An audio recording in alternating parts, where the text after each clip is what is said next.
are possible.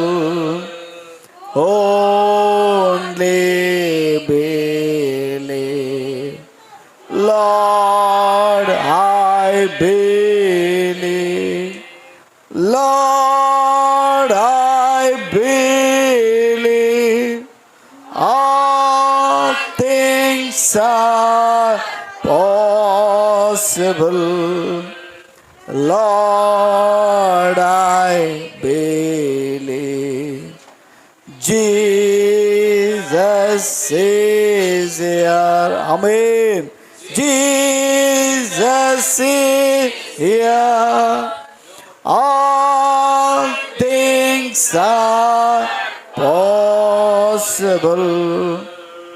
Jesus is here.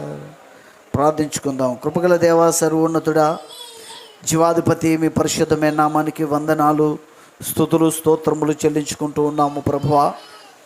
ఈ యొక్క దినమందు ప్రత్యేకముగా నాయన 63 సంవత్సరాల క్రితం జరిగిన సంఘటన ఏదైతే ఉన్నదో దాని నిమిత్తమై ఈ రాత్రి మేమందరము సమకూడి ఉన్నాము. సమస్తం ఎరిగిన దేవుడు ప్రభువా, ఈ ప్రత్యేక కూడికలో ప్రభువా మీరు ఉన్నందుకు వందనాలు. పాటల్లో, వాయిద్యముల్లో, అలాగే ప్రభువా సాక్ష్యములో తోడుగా ఉండి నడిపించినందుకు వందనాలు.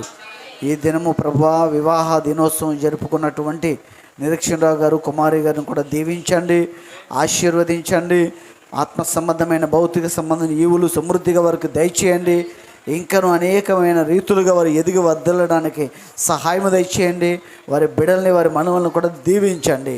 వారు చేస్తున్న పనులు తోడుగా ఉండండి. సంఘములో వారు చక్కటి స్థానంలో నిలబడి బలమైన పాత్రలుగా వాడబడడానికి సహాయం దయచేయండి. అలాగే ప్రభువా మా ప్రశస్త సహోదరులు నవీన్ బ్రదరు, ప్రియాంక సిస్టర్ని బట్టి వందనాలు. వారి జీవితంలో కూడా ఇచ్చిన వివాహ దినోత్సవం బట్టి మీకు వందనాలు. వారిని ఆశీర్వదించి ఇచ్చిన బిడ్డలను బట్టి వందనాలు. మరి ముఖ్యంగా నాయన నవీన్ బ్రదర్ యొక్క తల్లి కొరకు కూడా ప్రార్థన చేస్తూ ఉన్నాం. మరొకసారి మేము జ్ఞాపకం చేసుకుంటున్నాం ప్రభువా. ఈ రాత్రి తప్పకుండా బిడ్డను ముట్టండి, స్వస్థపరచండి, సంపూర్ణ ఆరోగ్యం అని బిడ్డకు దయచేయండి. ఆ కుటుంబ సభ్యులందరికీ గొప్ప రక్షణ దయచేయండి.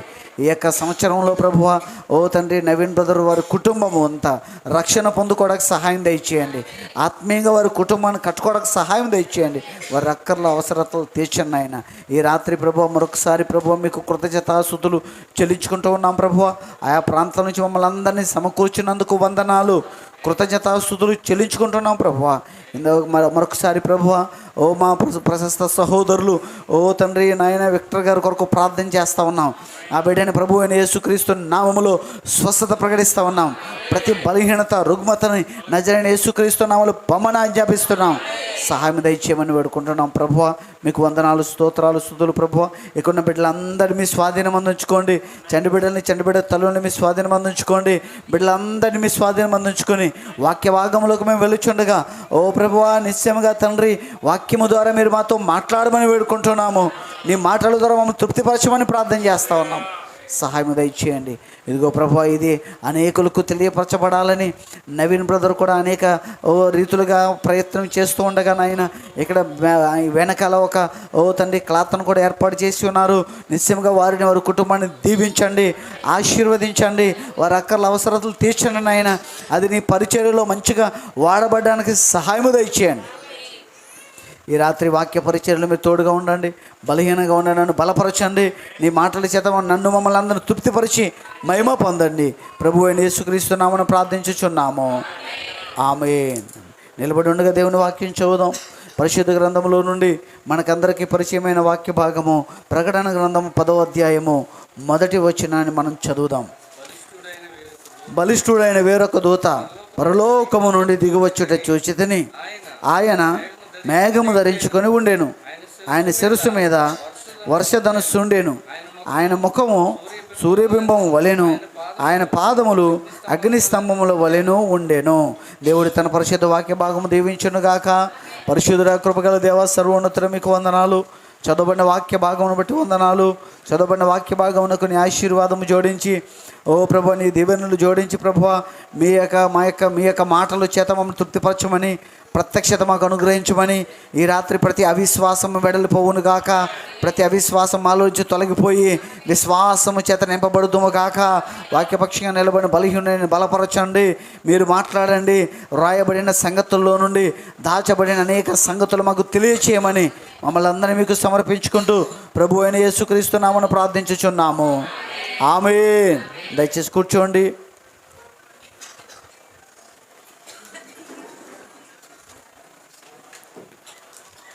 మన ప్రభు అయిన యేసుక్రీస్తు పరిశుద్ధమైన నామమునకు మహిమ కలుగునుగాక. చేరువచ్చిన సహోదరులందరికీ ప్రభు అయిన యేసుక్రీస్తు నామమున నా యొక్క హృదయపూర్వకమైన వందనాలు తెలియజేస్తూ ఉన్నాను. దేవుడు మిమ్మల్ని అందరినీ దీవించునుగాక. ప్రభు అయిన యేసుక్రీస్తు కృప మనకందరికీ తోడై ఉండునుగాక. Praise the Lord. హల్లెలూయా.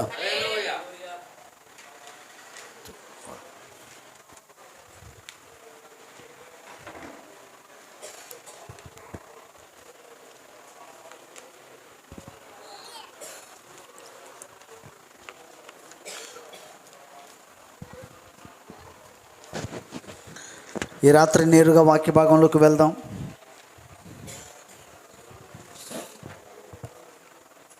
ఈరోజు రాత్రి కూడికను ఏర్పాటు చేయడానికి గల ముఖ్యమైన కారణం 1963 ఫిబ్రవరి 28న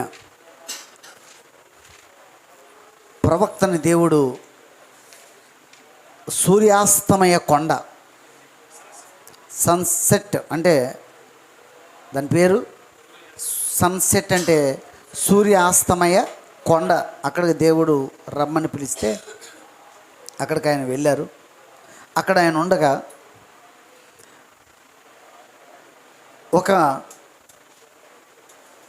అది జరుగుట, అలాగే దాన్ని ప్రవక్త కాదు కానీ మరొకరు దాన్ని ఫోటో తీయడం. ఎందుకు ఫోటో తీశారంటే, ఫోటో తీసిన వారు ఎందుకు ఫోటో తీశారంటే, అసలు మేఘము అనేది ఏర్పడని స్థలములో మేఘం ఏర్పడిందని, అసలు ఆ స్థలములో ఎప్పుడు మేఘం అనేది ఏర్పడలేదు. అలాంటి స్థలంలో మేఘం ఏర్పడింది. అది కూడా వింత ఆకారంలో, వృత్తాకారంలో ఉంది అని దాన్ని ఫోటో తీశారు. ఫిబ్రవరి 28, 1963లో అది వస్తే 1963లో మే 17న ఇంటర్నేషనల్ మ్యాగజైన్ లైఫ్ అనే పత్రికలో దాన్ని ముద్రించారు. ముద్రించడం ద్వారా దాన్ని ప్రయోగించారు. ప్రయోగశాలలో కూడా దాన్ని ప్రయోగించారు. అదేమిటి అని సైంటిస్టులు ఏమని రుజువు చేశారంటే, అది సహజాతీతమైనది. సహజాతీతమైనదంటే సైన్స్కి అది అందనిది, సైన్స్ విజ్ఞానానికి అది అందనిది. అలాగే ఒక వ్యక్తి, ఒక సేవకుడు ఈయన అబద్ధ ప్రవక్త అని రుజువు చేయాలని ఒక పాంప్లెట్ని తయారు చేసి ఒక ఫోటోను కూడా అక్కడ వేయాలని చాలా ఫోటోలు ఆయన తీశాడు. తీస్తే ఒక్క ఫోటోయే సరిగ్గా వచ్చింది. దాన్ని ఒకప్పుడు ఏంటంటే, పూర్వం ఫోటో తీస్తే నెగిటివ్ వచ్చేది. నెగిటివ్ని ఏం చేయాలి? కడిగించాలి. అంటే ఇప్పుడున్న పిల్లలకి అది కడగడం అంటే తెలియదు.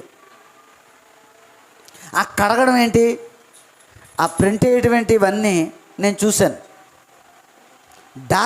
డార్క్ రూమ్ ఉంటుంది, చీకటి గది. ఆ చీకటి గదిలో మా స్నేహితుడు ఆ స్టూడియోలో పనిచేస్తున్నప్పుడు నన్ను తీసుకెళ్ళాడు, అందులో చూపించాడు. అలాగే మరొక స్నేహితుడు హాస్పిటల్లో పనిచేస్తుంటే అతను కూడా తీసుకెళ్ళి ఎక్స్రేలు ఎలా వస్తాయి ఆ డార్క్ రూమ్లో చూపించాడు. ఆ డార్క్ రూమ్లోకి తీసుకెళ్ళి అది ప్రింట్ వేస్తే ఆ చిత్రం వచ్చింది. ఏ చిత్రం? ప్రవక్త తల మీద ఒక అగ్నిస్తంభం ఫోటోలోకి అది చిక్కింది. ఎప్పుడైతే అది వచ్చిందో దాన్ని ప్రయోగశాలలో ప్రయోగిస్తే శాస్త్రవేత్తలు దాన్ని ఏమన్నారంటే, బ్రదర్ బ్రెన్హామ్, నువ్వు చనిపోతావు, కానీ ఈ చిత్రం చనిపోదు. ఎందుకంటే ఇందులో నీ తలపై ఉన్నది సహజాతీతమైనది, అగ్నిస్తంభము. అది ఒక అగ్నిస్తంభము. చాలామంది బోధకులు నా మీద లైట్ పడితే, ఫోటోలు తీస్తే వెలుగు వస్తుంది అని రకరకాలుగా మాట్లాడిన సేవకులు ప్రపంచంలో ఉన్నారు. కానీ ఈ మధ్య చాలామంది చూసే ఉంటారు, యేసు పిలుచుచున్నాడు మినిస్ట్రీ అండి, దినకరన్ గారు. ఆయన ఈ కాలపు ప్రవక్త విలియం బ్రెనహామ్ గారి కొరకు సాక్ష్యం ఇచ్చారా? అద్భుతమైన సాక్ష్యం ఇచ్చాడు. మీరు ఒకవేళ చూడకపోతే మీరు చూడొచ్చు.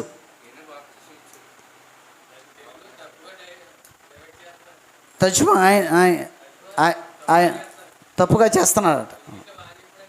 ఇంగ్లీష్లో చాలా బాగా చెప్పాడు ఆయన, కరెక్ట్ అండి, అది ఓకే.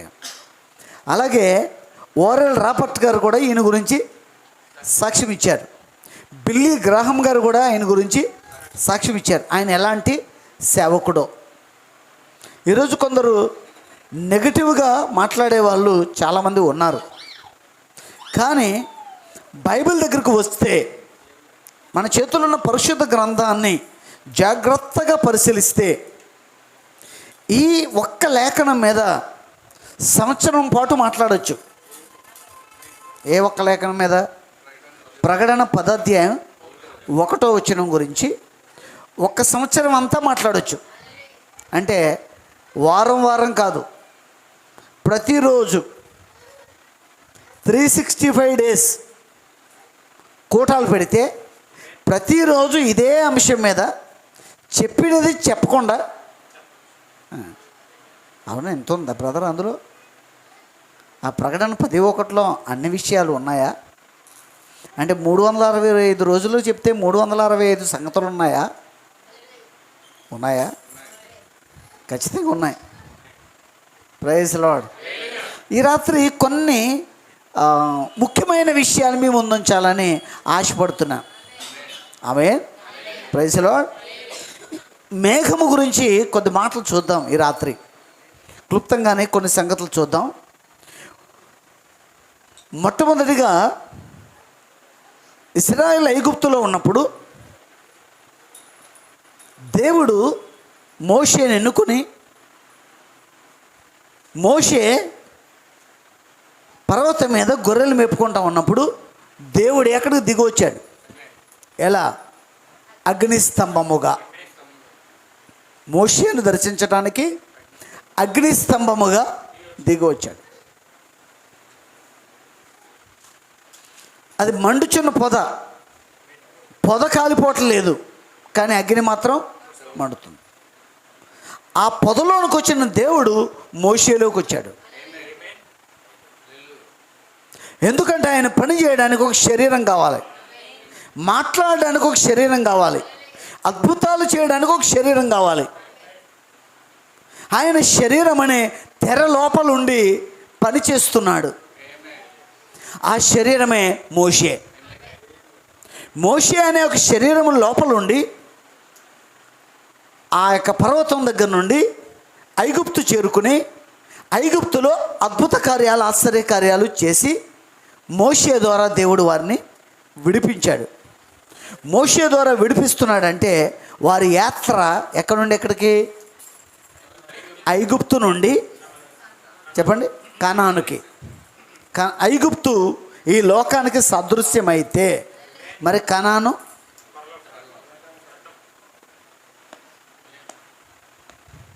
చెప్పండి ఎవరైనా? కనాను దేనికి సదృశ్యం? మనం మాట్లాడకపోయినా చెప్తారు కాబట్టి మాట్లాడకుండా ఉండేవారు కొందరు ఉంటారు. చెప్తే తప్పవుద్దేమో తర్వాత అని అనుకుంటారు. కొందరు చెప్పి తర్వాత సరి చేసుకుంటారు. Praise lord. హల్లెలూయా. పుత్రస్వీకారం అనే వర్తమానంలో ఈ సంగతులు ఉంటాయి. ఏ సంగతులు? ఐగుప్తు కనాను గురించి. ఐగుప్తు లోకం, కనాను వాగ్దాన దేశం. Very good. కనాను పరలోకానికి సాదృశ్యం కాదు. అది నేను చెప్పలేదు, ప్రవక్త చెప్పాడు దాంట్లో. మరి దేనికి సాదృశ్యం? 1000 ఏండ్ల పాలనకి సాదృశ్యం. వారి యాత్ర, దాన్ని ఏమంటారంటే నిర్గమము. ఏమంటారు చెప్పండి? ఈ పదాన్ని పలకండి. నిర్గమము. ఎక్సోడస్ అనగా నిర్గమకాండము. నిర్గమము అంటే ఒక స్థలము నుండి మరొక స్థలానికి ప్రయాణం చేయుట నిర్గమము. అది మొదటి నిర్గమం. మొదటి నిర్గమము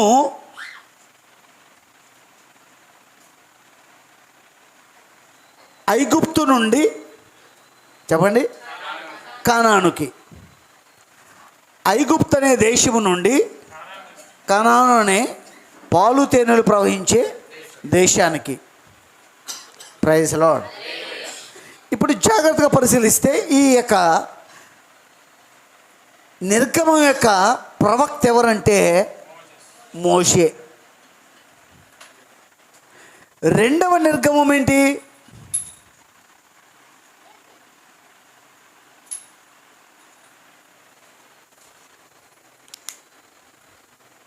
రెండవ నిర్గమ ప్రవక్త ఎవరు?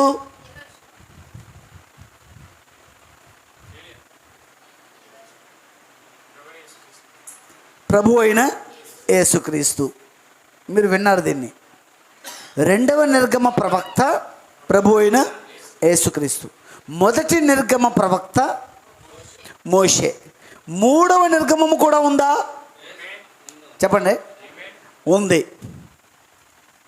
మూడవ నిర్గమము అంటే 3 నిర్గమములు ఉన్నాయి. 3లో దేవుడు పరిపూర్ణుడవుతున్నాడు. దేనిలో? 3లో. తండ్రిగా, కుమారునిగా, పరిశుద్ధాత్మగా. పాత నిబంధన చెప్పండి. పాత నిబంధన ఇటు చూడండి ఒకసారి. పాత నిబంధన, క్రొత్త నిబంధన. Praise Lord. ఈ మాట పట్టుకోవడానికి ప్రయత్నం చేయండి. పాత నిబంధన, పాత నిబంధన గ్రంథములో ఈ పాత నిబంధన అనేది పాతది ఎప్పుడైంది?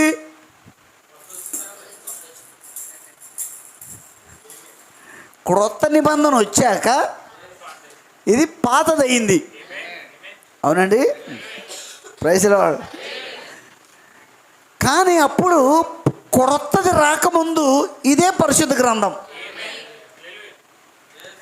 ఆది కాండము నుండి మలాకీ గ్రంథం వరకు ఉన్న గ్రంథమే పరిశుద్ధ గ్రంథం. నేను పాత నిబంధన అనకండి. ఏంటిది? పరిశుద్ధ గ్రంథం. ఈ పరిశుద్ధ గ్రంథములో వింటున్నారా? జాగ్రత్తగానండి. Praise Lord. ఇది మిస్ అయితే తర్వాత మీకు అర్థం కాదని నా బాధ అది. ఆమేన్. ఈ పాత ఈ బైబిల్లో, ఈ పరిశుద్ధ గ్రంథములో, ఆదికాండం నుంచి ప్రకటన గ్రంథం వరకు ఉన్న పరిశుద్ధ గ్రంథములో ఉన్న ప్రవచనాలు, ఈ ప్రవచనాలు ఉన్నాయి. ఎందులో? ఆదికాండం నుండి ప్రకటన గ్రంథం వరకు ఏమున్నాయి? ప్రవచనాలు ఉన్నాయి. ఎవరి గురించి? యేసుక్రీస్తు గురించి. ఆమేన్. యేసుక్రీస్తు యొక్క మొదటి రాకడను గూర్చి ఎక్కడున్నాయి? ఆదికాండం నుంచి ప్రకటన గ్రంథం వరకు ప్రవచనాలు ఉన్నాయి. ఆ ప్రవచనాలు నెరవేర్పే క్రొత్త నిబంధన. అర్థమైతే ఆమెనంటారా?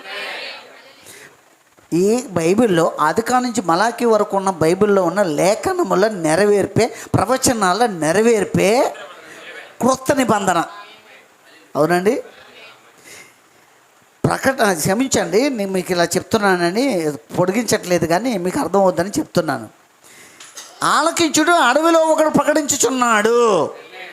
ఎట్లనగా అరణ్యములో యెహోవాకు మార్గము సరళము చేయుడి. అది నెరవేర్పే మత్తయి, మార్కు, లూకా, యోహాను సువార్తల ప్రారంభం. ఆమేన్, ఆమేన్. అటు తర్వాత కన్యక గర్భవతి కుమారుని కనున అతనికి ఇమ్మానుయేలని పేరు పెట్టబడును. అది నెరవేర్పు, కొత్త నిబంధన. అవునండి, ప్రైజ్ ది లార్డ్. ఆయన గుడ్డివారు కన్నులు తెరుస్తాడు, అద్భుత కార్యాలు చేస్తాడు, ఆశ్చర్య కార్యాలు చేస్తాడని కీర్తనలో చెప్పబడినది నెరవేర్పు. ఎవరిలో? యేసుక్రీస్తులో నెరవేరింది. ఇదంతా ఏంటంటే కొత్తది కాబట్టి ఎక్కడైతే ప్రవచనాలు ఉన్నాయో ఆ ప్రవచనాలు నెరవేరాయో ఆ ప్రవచనాలు కలిగిన గ్రంథాన్ని పాత నిబంధన అని, ఏవైతే నెరవేరాయో ఆ సువార్తలు పత్రికలను తీసుకుని క్రొత్త నిబంధన అని అన్నారు. ఆ క్రొత్త నిబంధన ఏదైతే ఉందో అదంతా ఎక్కడది? ఒరిజినల్గా ఉన్న బైబిల్లోదే. అది నెరవేర్చినప్పుడు బయటకు వచ్చింది. అప్పుడు ఏమైంది? అది మరొక గ్రంథమైంది. అప్పుడు 2 గ్రంథాలు అయ్యాయి. ఎన్ని గ్రంథాలు అయ్యాయి? 2 గ్రంథాలు అయ్యాయి. ఇదే పాత నిబంధనలో, వినండి జాగ్రత్తగా, ఇదే పాత నిబంధనలో దానియేలు గ్రంథములో ముద్రించబడి ఒక గ్రంథం ఉంది. అవునండి, అది కొత్త నిబంధన కాదు. మత్తయి నుండి ప్రకటన వరకు ఉన్న గ్రంథం కాదు అది. ఏది? దానియేలు గ్రంథం 12వ అధ్యాయంలో ముద్రించబడిన గ్రంథం అని చూశారు ఒకటి. ఆ గ్రంథము ఈ లేఖనాలు నెరవేర్చబడి కొత్త నిబంధన ఏర్పడినప్పుడు ఆ గ్రంథం కొత్త నిబంధనలోకి వచ్చింది. ఎక్కడికి వచ్చింది? ప్రకటన గ్రంథంలోకి వచ్చింది. ఆ ప్రకటన గ్రంథం ఏ అధ్యాయంలోకి వచ్చింది? 10వ అధ్యాయంలోకి వచ్చింది. 10వ అధ్యాయంలో ఎవరు తీసుకొచ్చారు? బలిష్ఠుడైన దూత తీసుకొచ్చాడు. ఎక్కడికి తీసుకొచ్చాడు? భూమి మీదకి తీసుకొచ్చాడు. ఒకప్పుడు ఎక్కడుంది? పాత నిబంధనలో ఉంది. తర్వాత ఎక్కడికి వచ్చింది? కొత్త నిబంధనలోకి వచ్చింది. తర్వాత ఎక్కడికి వచ్చింది? భూమి మీదకి వచ్చింది. ఎన్ని గ్రంథాలు అయ్యాయి ఇప్పుడు? 3 గ్రంథాలు. పాత నిబంధన గ్రంథము, క్రొత్త నిబంధన గ్రంథము, 7 ముద్రల ప్రత్యక్షత గ్రంథము. దాని పేరు ఇంకోటి చెప్పనా? యేసుక్రీస్తు వంశావళి గ్రంథము. ప్రైజ్ ది లార్డ్, హల్లెలూయా. అర్థమైందని అనుకుంటున్నాను. స్పష్టమేనా? గట్టిగా దేవుని స్తోత్రం చెప్దామా? అంటే 3లో దేవుడు ఆయన పనిని కూడా 3లో ముగిస్తున్నాడు. Praise the Lord. అలాగే మొదటి నిర్గమము, 2వ నిర్గమము, 3వ నిర్గమము. మొదటి నిర్గమం ఎక్కడి నుంచి ఎక్కడికి? మొదటి నిర్గమం ప్రవక్త మోషే, 2వ నిర్గమం ప్రవక్త యేసుక్రీస్తు, 3వ నిర్గమం యొక్క ప్రవక్త William Marion Branham. Praise the Lord. ఎందుకు, ఏమిటి ఈ సంగతులు క్లుప్తంగా కొన్ని సంగతులు చూద్దాం. సిద్ధంగా ఉన్నారా? అయితే నేను ఒక ప్రశ్న అడుగుతున్నాను మిమ్మల్ని. మొదటి నిర్గమము ఐగుప్తు నుండి కనానికి, ఓకే, ఇది అందరికీ తెలిసిన సత్యం. మరి 2వ నిర్గమం ఎక్కడి నుండి ఎక్కడికి?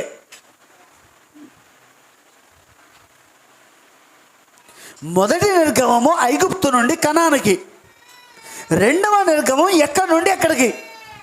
3వ నిర్గమము కూడా ఎక్కడి నుండి ఎక్కడికి?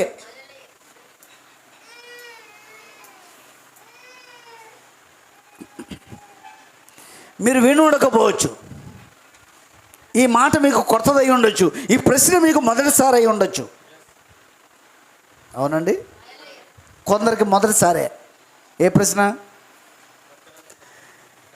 మొదటి నిర్గమము ఎక్కడి నుండి ఎక్కడికి అంటే ఐగుప్తు నుండి కనానికి, అందరికీ తెలిసిందే. 2వ నిర్గమము ఎక్కడి నుండి ఎక్కడికి? 3వ నిర్గమం ఎక్కడి నుంచి ఎక్కడికి?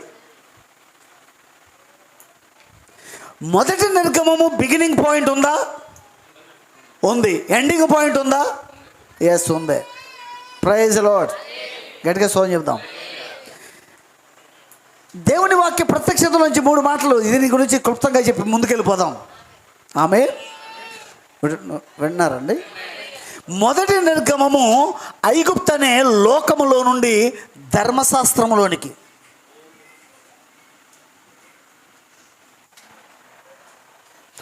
మీరు ఐగుప్తు నుండి కనాను అనుకోవచ్చు.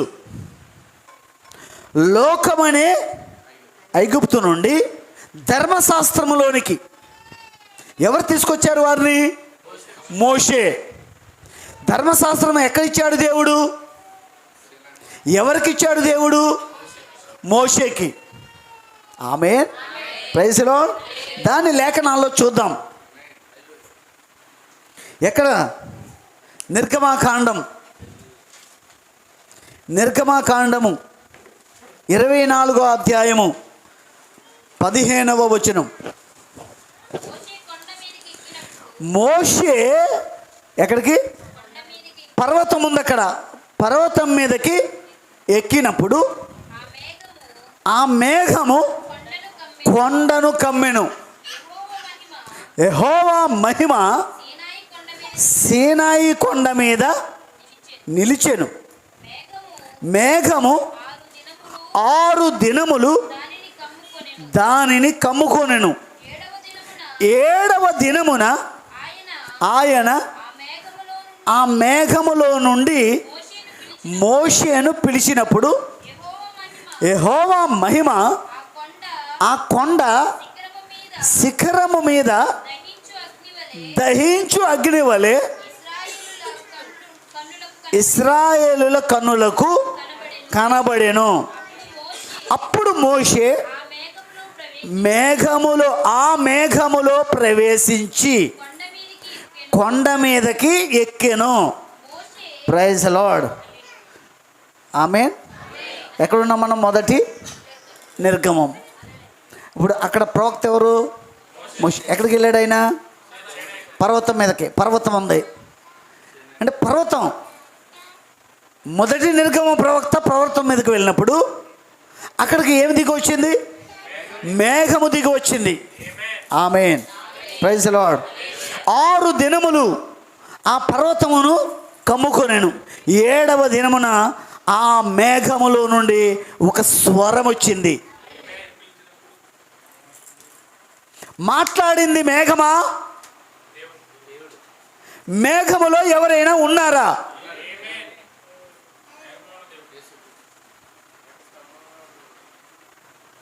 మాట్లాడింది మేఘము కాదు, మేఘములో ఉన్న దేవుడు.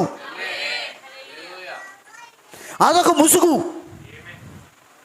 బలవంతుడగు దేవుడు మన ముందు ప్రత్యక్షుడైన వర్తమానములో ఎన్మార్ఫీ కోసం మాట్లాడుతున్నాడు ప్రవక్త. ఎన్మార్ఫీ రూపమును మార్చుకుంటున్నాడు ఆయన. Praise Lord. దేవుడు మేఘమును ధరించుకొని ఎక్కడికి చెప్పండి? సీనాయి కొండ మీదకి దిగి వస్తే పిలిచాడు. ఏమని? మోషేను కూడా మేఘములోనికి రమ్మని. వెళ్ళాడా మోషే? ఆమేన్. Praise lord. కిందున్న ప్రజలకి అగ్ని వలె కనబడుతుంది, కానీ పైన మోషే ఎక్కడికి వెళ్ళిపోయాడు? మేఘములోనికి.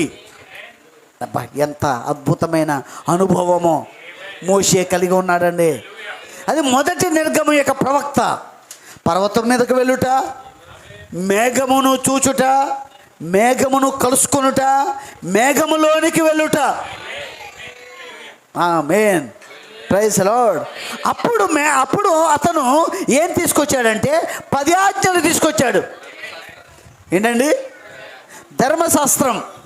అప్పుడు మోషే ద్వారా దేవుడు యూదుల్ని, ఇశ్రాయేలు ప్రజల్ని, ఆ ఇశ్రాయేలీని అందరినీ ఆ ఐగుప్తు ఆచారములో నుండి ధర్మశాస్త్రములోనికి నడిపించాడు. Praise lord. 7 రకాల పండుగలు. అవునండి, 7 రకాల పండుగల్లోనికి దేవుణ్ణి ఎలా ఆరాధించాలో, బలిపీఠము కట్టుట, ఇవన్నిటిలోనికి దేవుడు మోషే ద్వారా వారిని నడిపించాడు. అంత మాత్రమే కాదు, ధర్మశాస్త్రం ప్రకారంగా ప్రతి దానిలో నుండి దేవునికి 10వ భాగమే ఇచ్చుట. 7వ దినమున విశ్రాంతి దినముగా దేవునికి కేటాయించి ఆ దినమున ఏ పని చేయకుండా 7వ దినమున వారు విశ్రాంతి దినమును, ఆ విశ్రాంతి దినమున ఆచరించుట. ఇదంతా దేవుడు మోషే ద్వారా వారిని ఐగుప్తు నుండి ఎక్కడికి?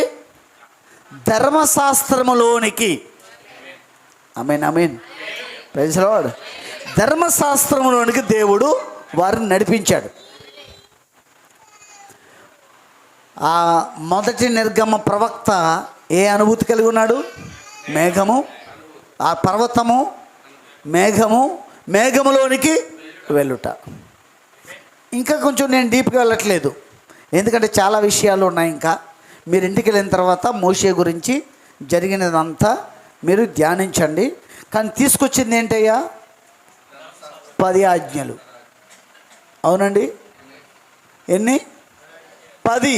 గుర్తుపెట్టుకోండి, ఎన్నండి? 10. ప్రైజ్ లార్డ్, హల్లెలూయా. తర్వాత రెండవ నిర్గమం ఎక్కడి నుంచి ఎక్కడికి మీకు చెప్పేయచ్చు. ఇప్పుడు ఇది మీరు మొదటి నిర్గమం గురించి మీకు అర్థమైతే, బ్రదర్ చెప్తున్నారు, ధర్మశాస్త్రములో నుండి కృపలోనికి. God bless you brother, praise Lord. నేను భూభాగం కోసం మాట్లాడట్లేదు, ఒక భూమి నుండి ఇంకొక భూమి కోసం నేను మాట్లాడట్లేదు. మోషే తీసుకొచ్చిన వారిని ఒక భూమి నుంచి ఇంకొక భూమి గురించి నేను మాట్లాడట్లేదు. ఆ ఐగుప్తు నుండి ధర్మశాస్త్రంలోకి తీసుకొచ్చాడు. ధర్మశాస్త్రములో వేల సంవత్సరాలుగా, వందల సంవత్సరాలుగా ధర్మశాస్త్రంలో సాగుతున్న వారిని ఇప్పుడు ధర్మశాస్త్రము నుండి కృపలోనికి. ఇది రెండవ నిర్గమము. రెండవ నిర్గమం యొక్క ప్రవక్త ప్రభు అయిన యేసుక్రీస్తు. ఆమేన్, ప్రైజ్ లార్డ్. ఆ వారిని ధర్మశాస్త్రములో నుండి ఎక్కడికి? కృపలోనికి తీసుకురావడానికి ఆయన వచ్చాడు. వారు అక్కడే ఉన్నారు, కానీ ఎక్కడున్నారు? ధర్మశాస్త్రంలో ఉన్నారు. ధర్మశాస్త్రం ఏం చెప్పింది? పురుషుని ఎరగకుండా, పెళ్లి కాకుండా ఒక స్త్రీ గర్భవతి అయితే ఏం చేయాలి? రాళ్ళతో కొట్టి చంపేయాలి. ఎక్కడుంది అది? ధర్మశాస్త్రంలో ఉంది. ఆమేనా? ప్రైజ్ లార్డ్, ఉంది. ఇప్పుడు పురుషుని ఎరగకుండా ప్రదానం చేయబడిన స్త్రీ, ప్రదానం చేయబడిన మరియ ఏమైంది? గర్భవతి అయింది. వెంటనే వారికి ఏం గుర్తొచ్చింది? ధర్మశాస్త్రం గుర్తొచ్చింది. ధర్మశాస్త్రములో మన మోషే ఇలాగూ చెప్పాను, ఓ వివాహం కాకుండా ఒక స్త్రీ గర్భవతి అయితే ఖచ్చితంగా ఆమెని రాళ్లతో కొట్టి చంపేయాలి. ఏమంటావు యోసేపు అని అడిగారు యోసేపుని. అవునండి, అవునా, ఇలా జరిగిందా? వెంటనే ఏం జరిగిందో ఆమె దగ్గరికి వెళ్ళి తెలుసుకున్నాడు. ప్రార్థన చేసి దేవుని యొద్ద నుండి కూడా తెలుసుకున్నాడు. ఎవరు? యోసేపు. ధర్మశాస్త్రములో ఉన్న వారికి, ఆదికాండము నుండి మలాకి గ్రంథం వరకు ఉన్న గ్రంథపు చుట్టలు వారి దగ్గర నుండి చదువుతున్న వారికి వివాహము కాకుండా పురుషుని ఎరగని కన్యక గర్భవతి కుమారుడు కంటుందని యెషయా చెప్పాడనే లేఖనం వారికి కనబడట్లేదు. ఆ లేఖనం కనబడట్లేదు. కానీ వారికి ఏది కనబడుతుంది? రాళ్ళతో కొట్టి చంపేయాలి అని కనబడుతుంది. కానీ కన్యక గర్భవతి కుమారుని కంటదే అనే లేఖనం నెరవేర్పు అవుతున్నప్పుడు ఆ లేఖనం జరుగుతుందనే సంగతి వారి కన్నులకు కనబడలేదు. ఇప్పుడు ఏమొస్తుంది భూమి మీదకి? ఆ లేఖనం నెరవేరుతుందంటే భూమి మీదకి ఏమొస్తుంది? కృప వస్తుంది. వారు కృపను చంపేయాలనుకుంటున్నారు. గమనించండి సంగమా, కృప వస్తుంది భూమి మీదకి. ధర్మశాస్త్రంలో ఉన్న వారిని కృపలోనికి లాగడానికి కృప భూమి మీదకి వస్తుంటే, కృప అనగా ప్రభు అయిన యేసుక్రీస్తే, కృప భూమి మీదకి వస్తుంటే చంపేయాలనుకున్నారు యూదులు. ఆమేన్, ప్రైజ్ లార్డ్. అయితే యేసుక్రీస్తు ఎక్కడికి రమ్మని పిలిచాడండి? ఎక్కడికి? కృపలోనికి. కృపావర్తమానం తీసుకొచ్చాడు ఆయన. కృపలోనికి తీసుకురావడానికి ఆయన 3.5 సంవత్సరాలు పరిచర్య చేశారు. తర్వాత శిష్యులు కూడా పరిచర్య చేశారు. తర్వాత వచ్చిన అపోస్తలుడైన పౌలు గారు కూడా పరిచర్య చేశాడు. కానీ వారు ధర్మశాస్త్రమునే ఎన్నుకున్నారు, కృపను కోరుకోలేదు. ధర్మశాస్త్రమే కోరుకున్నారు. ప్రవక్త ఒక వర్తమానం బోధించాడు. సంఘము కృపకు బదులుగా ధర్మశాస్త్రాన్ని ఎన్నుకున్నది. అంటే ప్రవక్త ఆ కాలంలో ఉన్న సంఘం కోసం మాట్లాడారని అనుకుంటున్నారు ఈ కాలంలో ఉన్న బోధకులు, విశ్వాసులు. యూదుల కోసం కాదు మాట్లాడింది అక్కడ. అప్పుడున్న యూదుల సంఘము కృప అనే యేసుక్రీస్తును తోసేసి ధర్మశాస్త్రాన్ని కోరుకుంది అని కాదు అక్కడ. ఇప్పుడున్న అనేక సంఘాలు కృపను తోసేసి ధర్మశాస్త్రాన్ని కోరుకున్నాయట. ఇప్పుడు నా అంశం అది కాదు కాబట్టి నేను లోతుకి వెళ్ళట్లేదు, కానీ మీరు చదవండి ఆ వర్తమానాన్ని, చాలా స్పష్టంగా మీకు అర్థమవుద్ది. Praise the lord. అప్పుడు 2000 సంవత్సరాల క్రితం వారు చేసింది ధర్మశాస్త్రాన్ని ఎన్నుకుని కృపను తోసేశారని చెప్పడానికి రాలేదు ప్రవక్త. అది చరిత్ర అవుద్ది కదా, చరిత్ర చెప్పడానికి రాలేదు. ఇప్పుడు ఏం జరుగుతుందో వర్తమానం, భూతకాలపు వాక్యం చెప్పడానికి రాలేదు, వర్తమాన కాలానికి సంబంధించిన వర్తమానం చెప్పడానికి వచ్చాడు ఆయన. ఇప్పుడు ప్రజెంట్ చాలా జాగ్రత్తగా పరిశీలిస్తే చాలా సంఘాలు, అంటే డినామినేషన్ సంఘాల కోసం మాట్లాడట్లేదు నేను, చాలా వర్తమాన సంఘాలు కృపను బదులుగా ధర్మశాస్త్రాన్ని కోరుకున్నాయి. ఇంకొక మాటలో చెప్పాలంటే వర్తమానంలో చాలా సంఘాలు ఎక్కడున్నాయంటే కృపలో లేవు, ధర్మశాస్త్రములో ఉన్నాయి. మీరు పుస్తకాల వైపు తిరగండి, టేపు వైపు మీ చెవులు ఇవ్వండి, మీకు సంఘములో ఏం జరుగుతుందో మీకు ఖచ్చితంగా అర్థమవుతాయి. డినామినేషన్ వాళ్ళు బైబిల్ చదవరు, అక్కడ ఉన్న పాస్టర్లు ఏం చేస్తున్నారో వారికి అసలే తెలియదు. వర్తమానంలో ఉన్నవారు బైబిల్ చదవరు, వర్తమానాలు చదవరు, టేపు వినరు, అందుకు సంఘములో ఏం జరుగుతుందో వారికి ఏమీ తెలియదు. ఒకవేళ చదివినోడికి ప్రశ్నలు వచ్చినప్పుడు ప్రశ్నిస్తే అన్ని జాగ్రత్తగా వాడిని జాగ్రత్తగా టార్గెట్ చేసి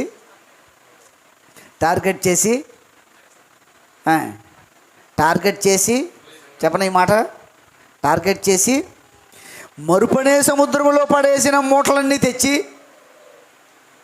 వీళ్ళు వెళ్ళిపోయి ఎక్కడికి, మరుపనే సముద్రంలో పడేసిన మూటలు తెచ్చి వీళ్ళు విప్పి ప్రసంగాలు చేస్తారు. ఎవరిని టార్గెట్ చేసి?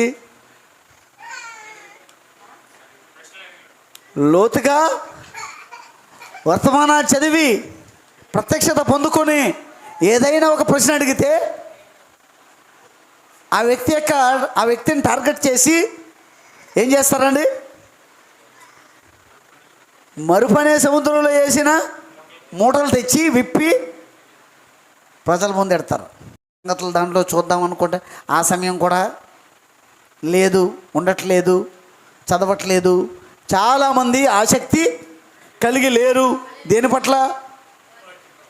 గందరగోళానికి గురైన వాళ్ళు ఏదో ఒకటి తెలుసుకోవాలి. అసలు ప్రవక్త ఏం చెప్పాడు, ప్రవక్త చెప్పిన వాక్యం ఏముంది, ప్రవక్త ఇచ్చిన స్పష్టత ఏముంది, ప్రవక్త ఊదిన బోర స్పష్టమైన బోర కదా, ఆ బోర ధ్వనిలో ఏ స్పష్టత ఉంది తెలుసుకుందామనే ఆసక్తి చాలామందికి లేదు. ఏదో ఒక బోధకుని వెంబడించుకుంటూ వెళ్ళిపోతున్నట్టుగా డినామినేషన్ ఎట్లుందో వర్తమానం కూడా అట్లే ఉంది. అందుకే చాలా సంఘాలు ప్రస్తుతము ఏం కోరుకుంటున్నాయి? ధర్మశాస్త్రాన్ని కోరుకొని ధర్మశాస్త్రంలో ఉన్నాయి.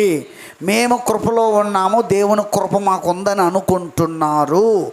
ఆనాడు యూదులు కూడా అలాగే అనుకున్నారు. 2000 సంవత్సరాల క్రితం యూదులు కూడా అలాగే అనుకున్నారు. రెండవ నిర్గమములో ధర్మశాస్త్రములో నుండి దేవుడు కృపలోనికి నడిపిస్తున్నప్పుడు ప్రైజ్లో ఇక్కడ బయలుదేరిన వాళ్ళు ఎంతమంది? మొదటి నిర్గమంలో 20 లక్షలు. అవునండి, బయలుదేరిన ఎంతమంది?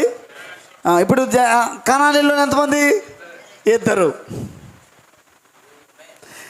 ధర్మశాస్త్రం నుంచి కృపలోకి లాగడానికి కూడా చాలామంది వచ్చారు. ప్రతి కూటానికి చాలామంది.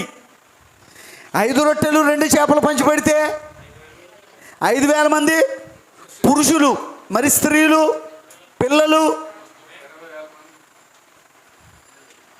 మరి చివరికి వచ్చిన వాళ్ళు ఎవరు? కృపలోనికి వచ్చిన వాళ్ళు ఎంతమంది? మేడగదిలో 120 మందే. Praise the lord. మేడగదిలో 120 మందే ఉన్నారు, ఇంకెవరు లేరు. చివరికి మిగిలింది 120 మందే. మిగిలిన వారందరూ ఏమైపోయారు? రొట్టెలు తిన్నవారు ఏమయ్యారు?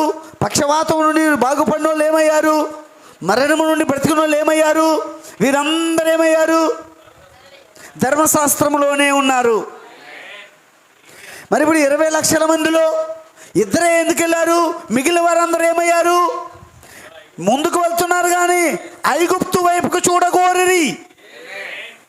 వారిలో ఐగుప్తు ఉంది, ఐగుప్తు ప్రకారంగానే ఉన్నారు, ఐగుప్తులో జీవిస్తున్నట్టే ఉన్నారు, వెళ్తున్నారు, మేఘం కింద ఉన్నారు, అగ్ని స్తంభం కింద ఉన్నారు, మన్నా తింటున్నారు, బండలోంచి నీళ్ళు తాగుతున్నారు. కానీ ఇంకా వారు ఐగుప్తుతోనే ఇంటర్లింక్ కలిగి ఉన్నారు. అందుకే వారు రాలిపోయి ఇద్దరే చేరుకున్నారు. ఇక్కడ చూడండి, రొట్టెల కోసం వచ్చారు, అద్భుతాల కోసం వచ్చారు, ఆశ్చర్యకార్యాల కోసం వచ్చారు. కొందరు తప్పులు పట్టడానికి వచ్చారు. ఎవరి కూటాలకి? రెండవ నిర్గమంలో యేసుక్రీస్తు కూటాలకి చాలామంది వచ్చారు. అవునండి, చాలామంది ప్రజలు వచ్చారు. వారు వచ్చారు కానీ, చూస్తున్నారు కానీ, తింటున్నారు కానీ, పొందుకుంటున్నారు కానీ, వారు ఇంకా ఆ ధర్మశాస్త్రముతో లింక్ అయి ఉన్నారు. విశ్రాంతి దినాన్న గుడ్డోడు కన్నులు తెరిచాడేంటి అని గొడవకి వెళ్ళారా? యేసుప్రభు మీదకి గొడవకి వెళ్ళారా లేదా?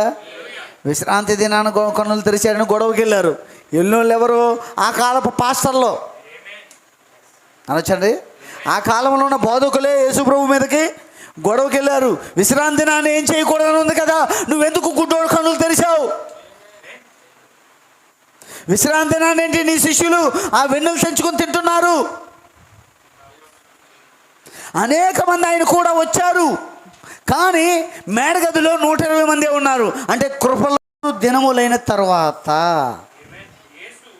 యేసు పేతురును, యాకోబును, అతని సహోదరుడైన యోహానును వెంట పెట్టుకుని ఎత్తైన ఒక కొండ మీదకి ఏకాంతముగా పోయి వారి ఎదుట రూపాంతరము పొందెను. 6 దినములైన తర్వాత, ఆఫ్టర్ 6 days. అంటే ఏ రోజు? 7వ దినమున. ఆమేన్, ఆమేన్, ప్రైజ్ లార్డ్. ఆఫ్టర్ 6 days అక్కడ రాయబడింది. అలాగని 6 దినములైన తర్వాత అంటే 1, 2, 3, 4 రాద్దాం.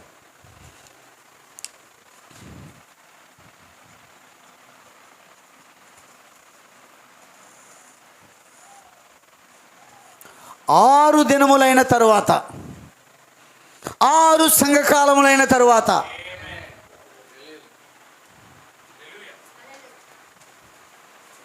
ఏడవ సంఘకాలములో అంటే కనెక్ట్ అయ్యారా? Praise lord. 6 దినములైన తరువాత అంటే 7వ దినమున, 6 సంఘకాలములైన తరువాత 7వ సంఘకాలములో. ఆమేన్, ప్రైజ్ లార్డ్. మీకు తెలుసా, మొదటి నిర్గమంలో మోషేకి పర్వతం మీదకి వెళ్ళినప్పుడు మేఘం దిగి వచ్చిందనేది ఛాయ అని. మరొక ఒరిజినల్ ఉంది, నిజస్వరూపము ఉంది ఒకటి, దానికి ఇది ఛాయ. దేనికి? నిజమైన దానికి ఇది ఛాయ, నీడ. ఏది? మోషే కొండ మీదకి వెళ్ళి మేఘములోనికి వెళ్ళుట, మేఘమును కలుసుకొనుట, అదేమై ఉన్నది? ఛాయ అయి ఉన్నది. దానికి నిజస్వరూపం ఒకటి ఉన్నది. ఆమేన్, ప్రైజ్ లార్డ్. యేసు ప్రభు వారు కూడా 2వ నిర్గమంలో కూడా ఆయన ఎక్కడికి వెళ్ళారు? పర్వతము. మోషే పర్వతం మీదకి వెళ్ళారు, యేసుక్రీస్తు కూడా పర్వతం మీదకి వెళ్ళారు. అక్కడ ఏం జరిగిందో చదవండి ఇప్పుడు. ఆయన ముఖము సూర్యుని వలె ప్రకాశించెను, ఆయన వస్త్రములు వెలుగు వలె తెల్లనివాయును. ఇదిగో మోషేయు ఏలియాయు వారికి కనబడి ఆయనతో మాట్లాడుచుండెను. అప్పుడు పేతురు, ప్రభువా, మనం ఇక్కడ ఉండుట మంచిది, నీకు ఇష్టమైతే ఇక్కడ నీకు ఒకటే, మోషేకు ఒకటే, ఏలియాకు ఒకటే 3 పర్ణశాలలు కట్టుదునని యేసుతో చెప్పెను. అతడు ఇంకనూ మాట్లాడుచుండగా ఇదిగో ప్రకాశమానమైన ఒక మేఘము. ఆమేన్, ఆమేన్, ఆమేన్. ఏమొచ్చిందండి? ఒక మేఘము. మేఘం వచ్చింది. ఎవరిని కలుసుకోవడానికి? రెండవ నిర్గమము యొక్క ప్రవక్త యేసుక్రీస్తుని. మొదటి నిర్గమ ప్రవక్తను కలుసుకోవడానికి మేఘము దిగి వచ్చింది. రెండవ నిర్గమ ప్రవక్తను కలుసుకోవడానికి కూడా మేఘము దిగి వచ్చింది. ఆమేన్, ప్రైజ్ ది లార్డ్. ఇప్పుడు మేఘము దిగి వస్తే మేఘములో నుండి మొదటి నిర్గమ ప్రవక్త మేఘము కలుసుకున్నప్పుడు మేఘములో నుండి స్వరం వచ్చిందా? చెప్పండి, వచ్చిందా? మరి ఇక్కడ రెండవ నిర్గమ ప్రవక్త పర్వతం మీద ఉన్నప్పుడు మేఘము దిగి వచ్చింది. మేఘములో నుండి స్వరం వచ్చిందా? ఇక్కడ కూడా మాటలు వచ్చాయా? అంటే అందులో ఉన్నది క్రీస్తే.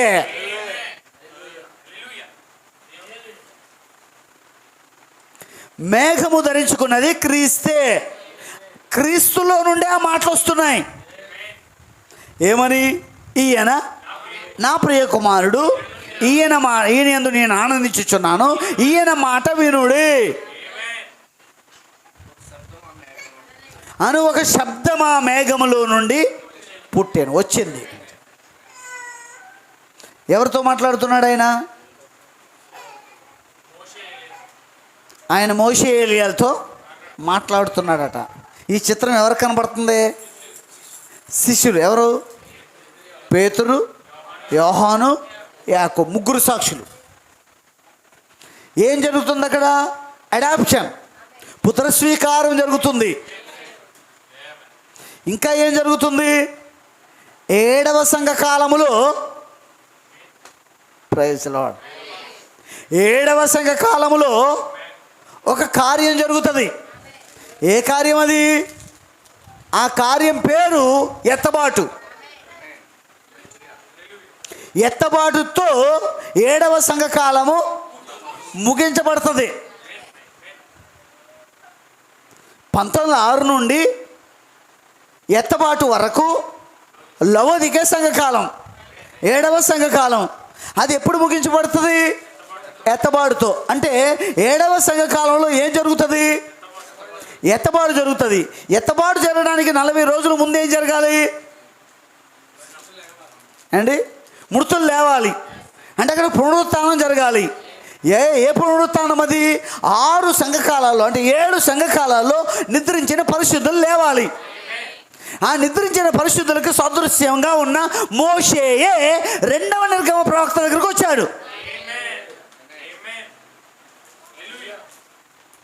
నిద్రించిన పరిశుద్ధులు లేచి సజీవంగా ఉన్న పరిశుద్ధులతో కలిసి ఏకముగా వారు ఏమవుతారు?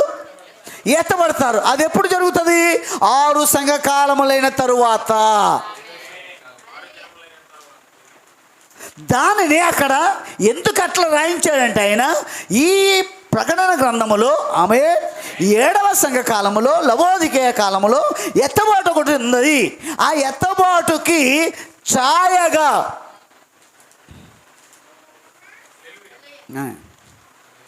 నీడగా, ప్రైజ్ ది లార్డ్, అక్కడ ఒక దర్శనము జరిగింది. ఆమె ఇప్పుడు పాత నిబంధనలో మోషే కాలంలో మొదటి నిర్గమంలో జరిగిన కార్యము, సువార్తల్లో యేసుక్రీస్తుని రెండవ నిర్గమములో జరిగిన కార్యము నిజ స్వరూపములోకి రావాలి. అవి ఛాయ. మరి దానికి నిజ స్వరూపం ఏది?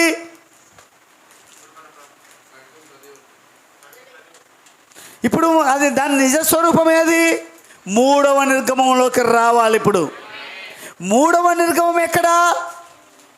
అన్య దేశములో ఉన్న వారిని కనాననే వాగ్దాన భూమిలోకి తీసుకురావడానికి మొదటి నిర్గమము, ధర్మశాస్త్రంలోకి తీసుకురావడానికి మొదటి నిర్గమము, ధర్మశాస్త్రంలో ఉన్న ప్రజల్ని కృపలోనికి తీసుకురావడానికి రెండవ నిర్గమము.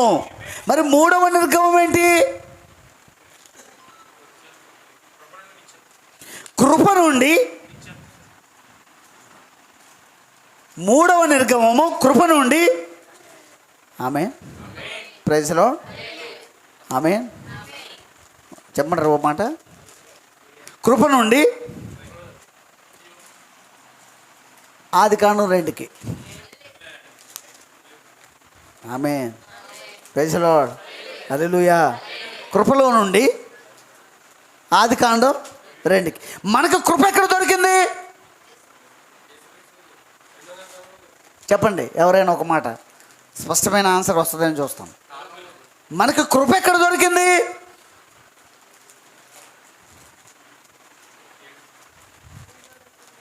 మనకు కృప ఎక్కడి నుంచి వచ్చింది పోనీ అండి? 2వ నిర్గమంలో వచ్చింది. మనకు కృప అపోస్తుల నుండి వచ్చింది.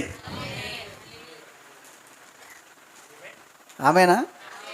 అన్య జనులకు కృప, నపుంసకుడికి కృప పిలుపు ద్వారా వచ్చింది. పిలుపు ఆల్రెడీ కృపను పొందుకున్నాడు. అతను పొందుకున్న కృప నపుంసకుడికి ఇచ్చాడు. ఆమేన్. హల్లెలూయా. ధర్మశాస్త్రములో నిష్ణాతుడైన సౌలు అపోస్తులు 9వ అధ్యాయంలో ధర్మశాస్త్రంలో నుండి కృపలోకి వచ్చాడు. ఎవరు? సౌలు. సౌలు ధర్మశాస్త్రములో నిష్ణాతుడు. దేవుడు ధర్మశాస్త్రంలో ఉన్న సౌలును పట్టుకుని కృపలోకి తీసుకొచ్చాడు. వాక్యమేనా? నిజమేనా? అంటే అది 2వ నిర్గమము జరిగింది ఎవరికి? సౌలుకి, అపోస్తుడైన పౌలుకి 2వ నిర్గమం జరిగింది. ఓ ప్రైజ్ ది లార్డ్. ఓ పేతురు ధర్మశాస్త్రంలో ఉన్నాడు, కృపలోకి వచ్చాడు. సమరయ స్త్రీ ధర్మశాస్త్రంలో ఉంది, కృపలోకి వచ్చింది. వ్యభిచారములో పట్టబడిన స్త్రీ ధర్మశాస్త్రంలో ఉంది, కృపలోకి వచ్చింది. జక్కయ్య ధర్మశాస్త్రంలో ఉన్నాడు, కృపలోకి వచ్చాడు. ఆమేన్. ఆమేన్. Praise the lord.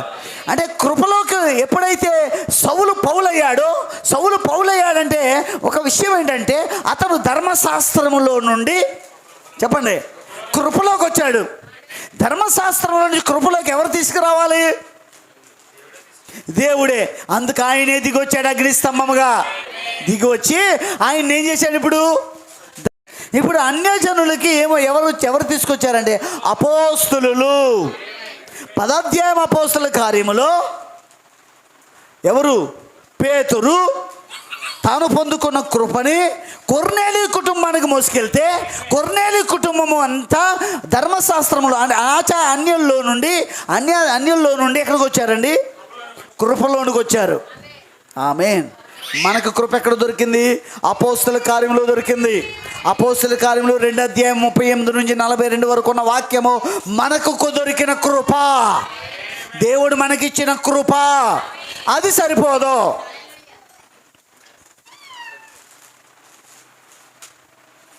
అదే చాలనుకుంటే ఏది? అపోస్తుల కార్యము 2వ అధ్యాయము 38 నుండి 42 వరకు అదే చాలనుకుంటే వర్తమానంలోకి రావట్లేదు. 1S చాలు.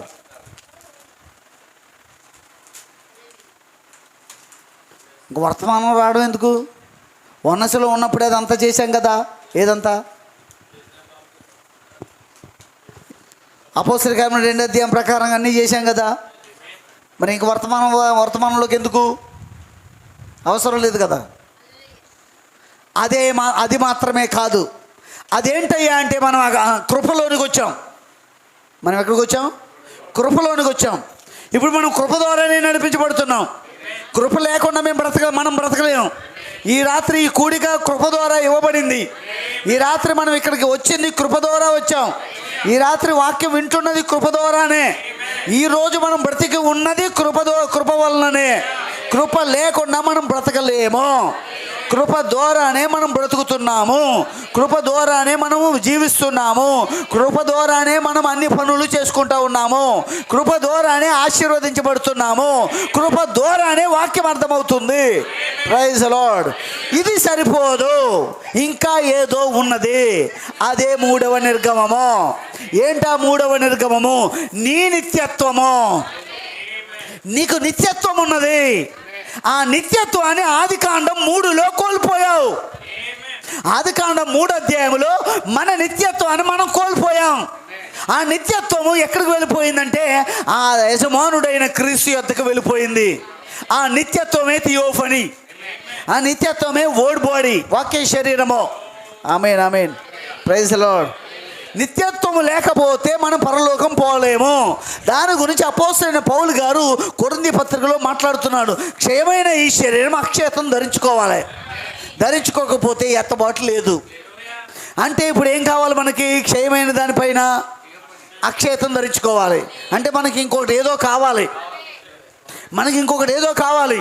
నేను ప్రభువు యేసుక్రీస్తు నామములో బాప్తిసం పొందాను, బాప్తిసం పొంది 50 సంవత్సరాలు అయింది, 50 సంవత్సరాల నుండి ఇదే వర్తమానంలో యథార్థంగా సాగుతున్నాను. నో సరిపోదయ్యా. ఏం పొందుకోవాలి మరి? వాక్యపు దేహం ఉంది, అక్షయ దేహం ఉంది, దాన్ని మనం పొందుకోవాలి. ఎక్కడ పొందుకోవాలి? భూమి మీద పొందుకోవాలి. అది ఎవరు ఇవ్వాలి? దేవుడు ఇవ్వాలి. అది ఎక్కడ కోల్పోయాం మనము? ఆదికాండం 3లో కోల్పోయాం. ఆదికాండం 2లో ఉంది.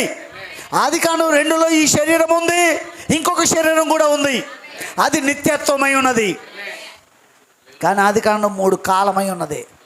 ఆదికాండం 3లో ఆ దేహాన్ని మనం కోల్పోయాం, పోగొట్టుకున్నాము. ఇప్పుడు మూడవ నిర్గమము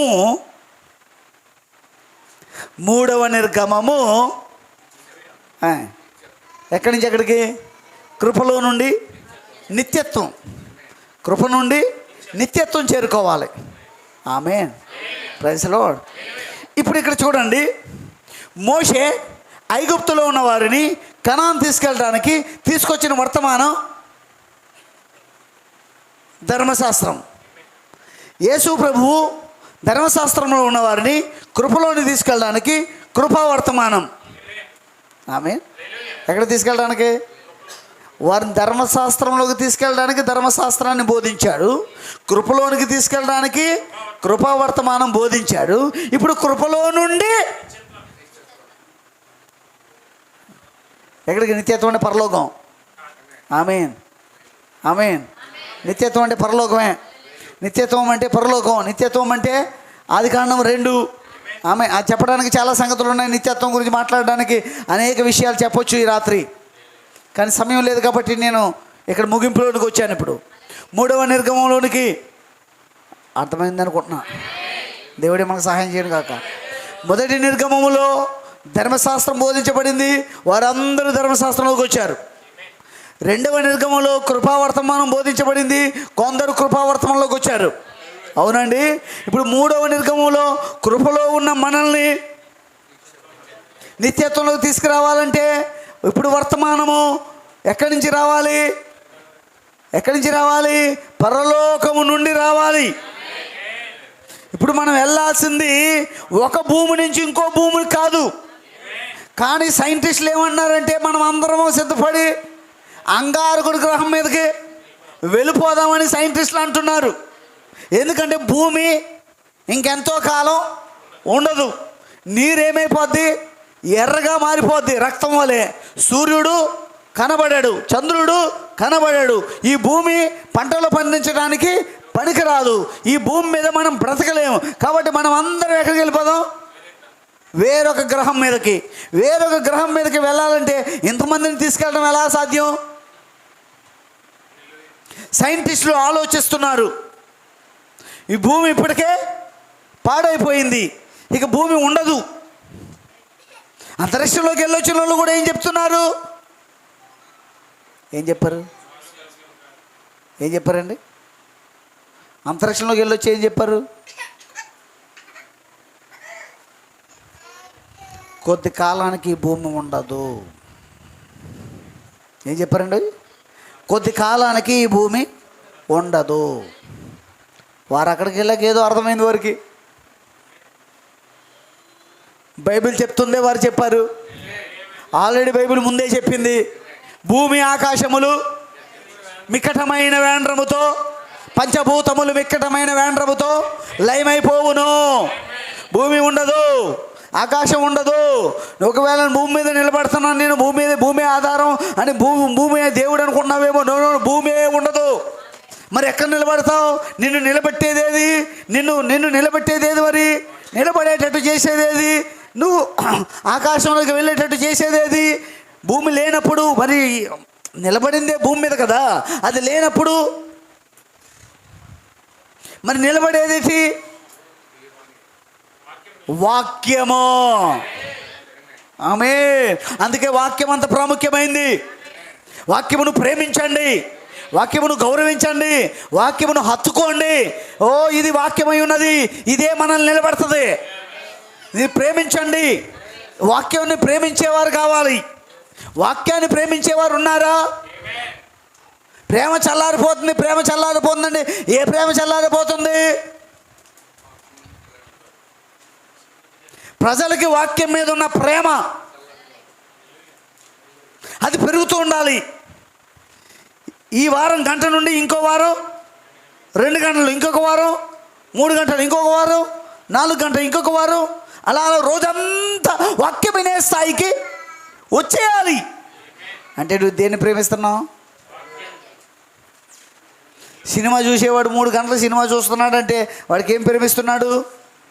సినిమాని ప్రేమిస్తున్నాడు. మరి మనం ఎక్కువసేపు దేవుని సన్నిధిలో గడపాలని ఇష్టపడుతున్నామంటే వాక్యాన్ని ప్రేమిస్తున్నాం. వాక్యాన్ని ప్రేమించేవారు చాలా తక్కువగా ఉన్నారు ఈరోజు. నిజం ఇది.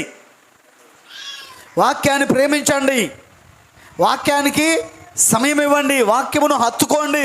ఎందుకనంటే భూమి ఉండదు, ఆకాశం ఉండదు. నిన్ను నిలబడేటట్టు చేసేది, నిన్ను ధైర్యపరిచేది దేవుని వాక్యం ఒక్కటే. ఆకాశం గతించును, భూమి గతించును, నా మాటలు ఎంత మాత్రమో గతించమని చెప్పాడు ఆయన. ఆ మాటల మీద మనం నిలబడాలి. ఆ వాక్యమే మనల్ని నిలబెడుతుంది. ఆ వాక్యమే మనల్ని బలపరుస్తుంది. వాక్యమే నిన్ను ధైర్యపరుస్తుంది. వాక్యమే నిత్యత్వానికి చేరుస్తుంది. వాక్యమే ఎత్తబాటులోనికి తీసుకెళ్తుంది. ఆమేన్. Praise the Lord. అందుకే దేవుని పిల్లలారా, నాకు ఇంకా వాక్యం సరిపోలేదని చెప్పేవారు ఆ మాటలు వినాలని నేను ఆశపడుతున్నాను. అయ్యా ఈ వారం వాక్యం చెప్పారు మీరు, కానీ నాకు సరిపోలేదయ్యా అని చెప్పేవారు చెప్పేటట్టుగా మీరు ఉండాలని నేను ఆశపడుతున్నాను. ఒక చోటకి నేను వాక్యం చెప్తే 2 గంటలన్నర వాక్యం చెప్తే ఆ వాక్యం అయిపోయిన తర్వాత ఒక బ్రదర్ వచ్చి నాకు చాలలేదండి ఇంకా చెప్తారేమో అనుకున్నాను అన్నాడు. నాకు ఆశ్చర్యం అనిపించింది. సరిపోలేదంట ఆయనకి. భోజనం పెడతారు గిన్నెలో, అంత బఫే కదా, తీసుకుంటావు, వెళ్తావు, మళ్ళీ ఏం చేస్తావు? వస్తావు. ఎందుకు? అది నీకు ఇంకా సరిపోలేదు. వాక్యము కూడా. Praise Lord. రోజు కుట్రలు ఎడితే ఎలా ఉంటుంది?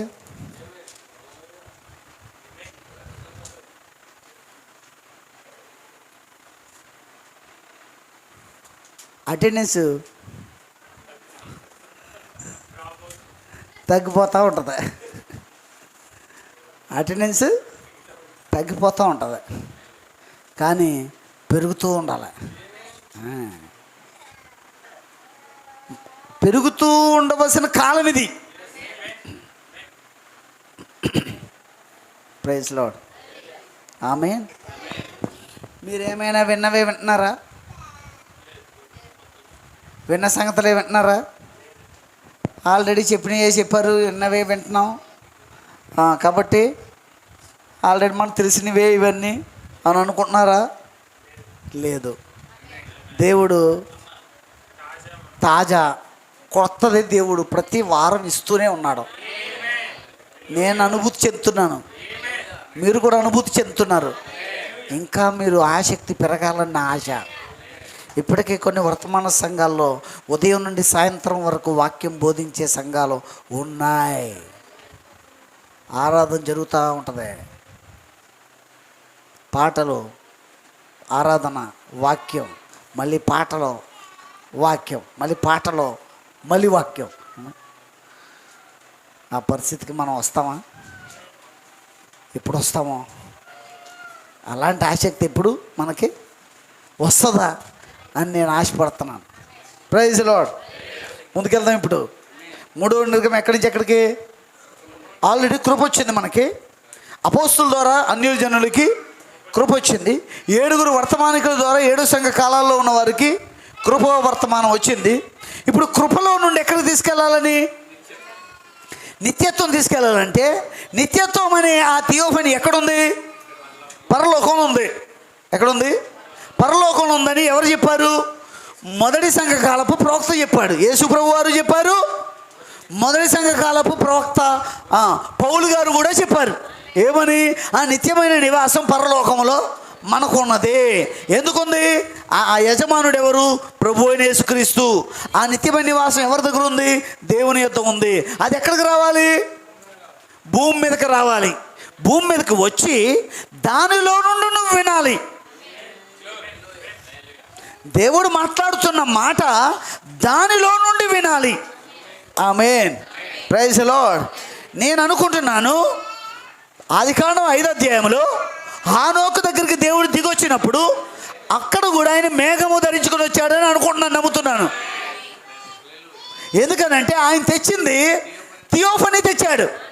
ఎవరు థియోఫనీ? హానోకు యొక్క థియోఫనీ తెచ్చాడు. ఇప్పుడు దేవునికి హానోకుకి మధ్యలో థియోఫనీ ఉంది. ఇప్పుడు దేవుడు మాట్లాడుతున్న పరలోక మర్మాలు హానోకు వింటున్నాడు. ఎలా వింటున్నాడు? అతని థియోఫనీ గుండా వింటున్నాడు. ఆ థియోఫనీ లేకపోతే హానోకుకి ఆ సంగతులు అర్థమవు. ఏ సంగతులవి? 7వ ముద్ర. 7వ ముద్ర అనేది దేవుడు ఎవరికి బోధిస్తున్నాడంటే ముద్రలు బోధిస్తున్నాడు ఆయన. ఎవరికి? హానోకుకి. ముద్రలు బోధిస్తున్నప్పుడు ముద్రలు ఎలా అర్థమవుతాయి? థియోఫనీ ద్వారా అర్థమవుతాయి. దేవుడు దానియేలు దగ్గర గ్రంథాన్ని ఎందుకు ముద్రించమన్నాడు? నీకు తెలియదు, నేను ఎరగను, ఇదేంటయ్యా నాకు అర్థం కావట్లేదు, విన్నాను కానీ నన్ను గ్రహించలేదయ్యా, ఏంటి సంగతులు అని అడుగుతున్నాడు దానియేలు. కానీ ముద్రించబడినది, నువ్వు ఊరుకో. అంత్య దినముల వరకు ముద్రించబడింది దానియేలు, నువ్వు ఊరుకో అని ఎందుకు చెప్పాడు ఆయన? ఆ గ్రంథమును దానియేలు అర్థం చేసుకోవాలి అంటే ఆ గ్రంథము ప్రభు అయిన యేసుక్రీస్తే.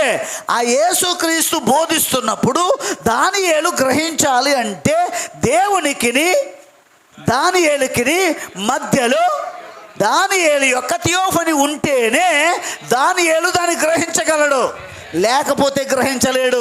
ఆ థియోఫనీ రావాలంటే ఆయన భూమి మీదకి రావాలి, బలి అవ్వాలి, వధించబడాలి, వధించబడిన గొర్రె పిల్లగా పరలోకం వెళ్ళాలి. అప్పుడు ఆ గ్రంథమును తీసుకుని విప్పాలి. అప్పుడు ఆయన ప్రకటన 10వ అధ్యాయంలో ఆ విప్పబడిన గ్రంథం పట్టుకొని రావాలి.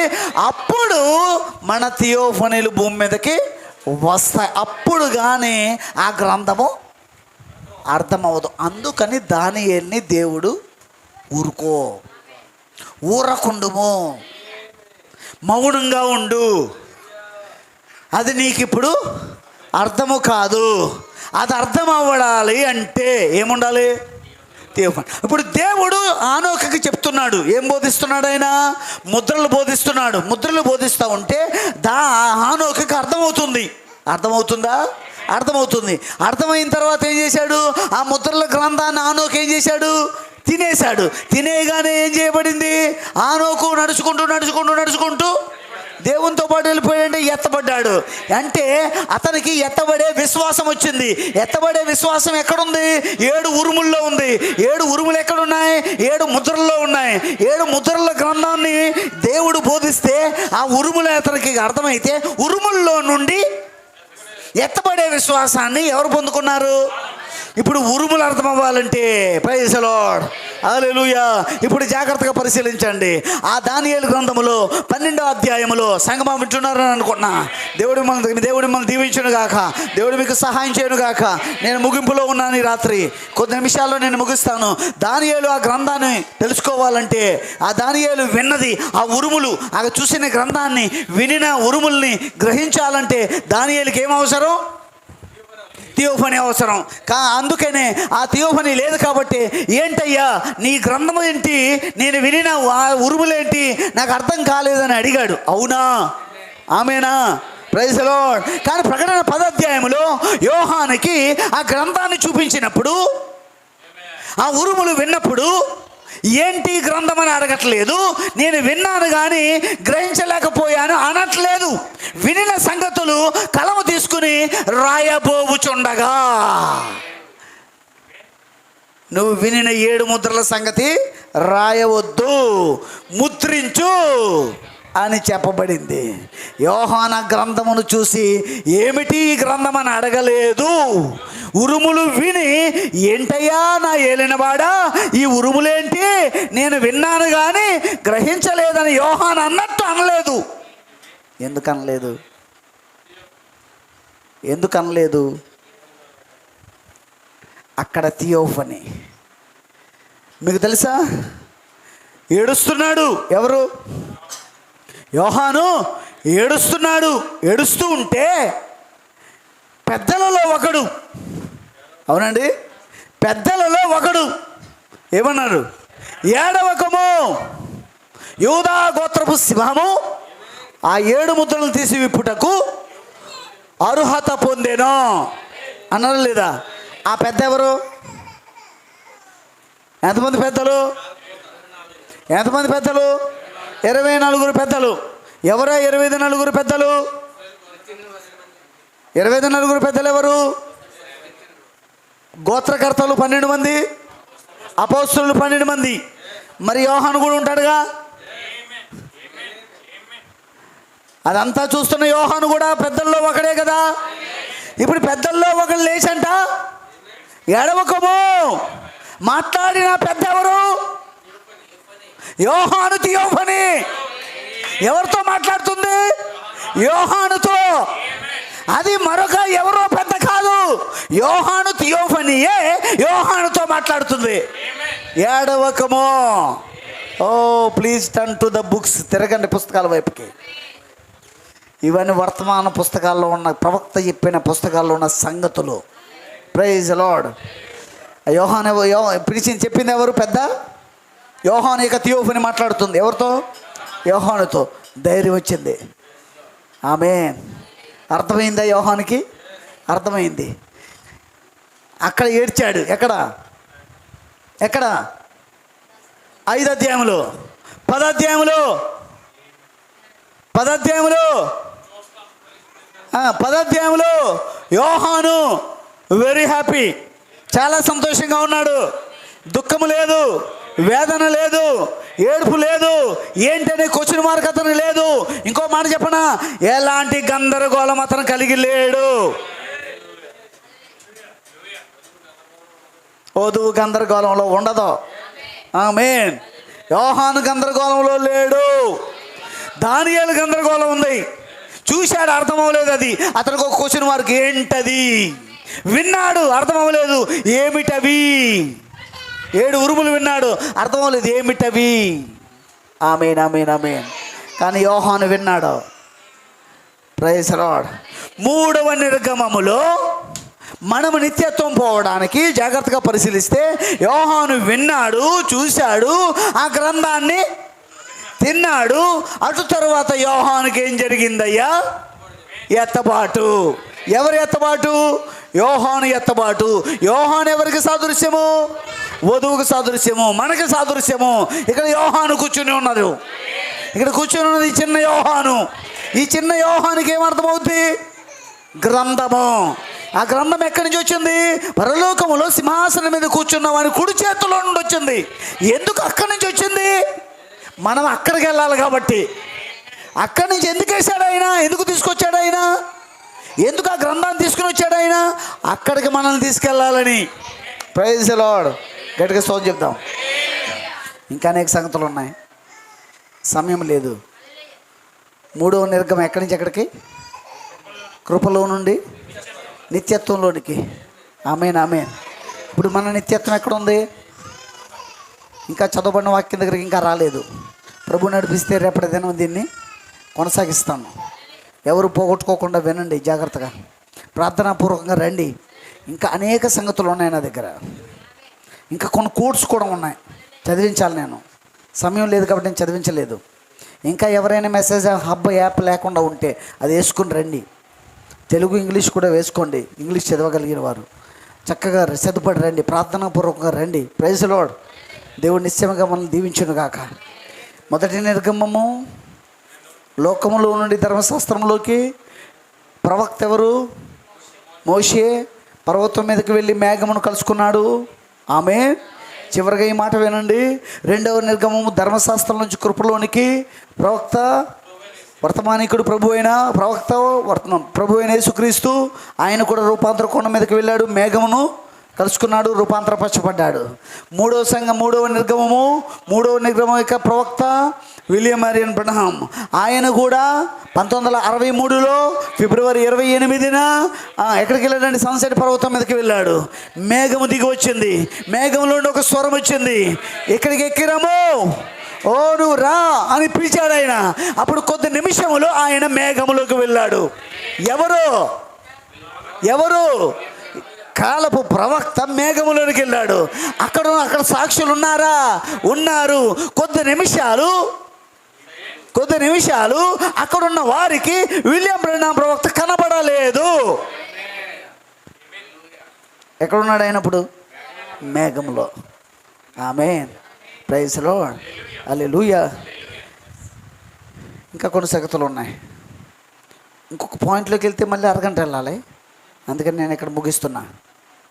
ఎక్కడున్నాం మనం ఇప్పుడు? 3వ నిర్గమంలో వర్తమానం ఏంటి? కృప నుండి నిత్యత్వం. ఒక భూమి నుండి ఇంకొక భూమికి కాదు. కానీ ఈరోజు చాలామంది వెనక్కి వెళ్ళిపోతున్నారు.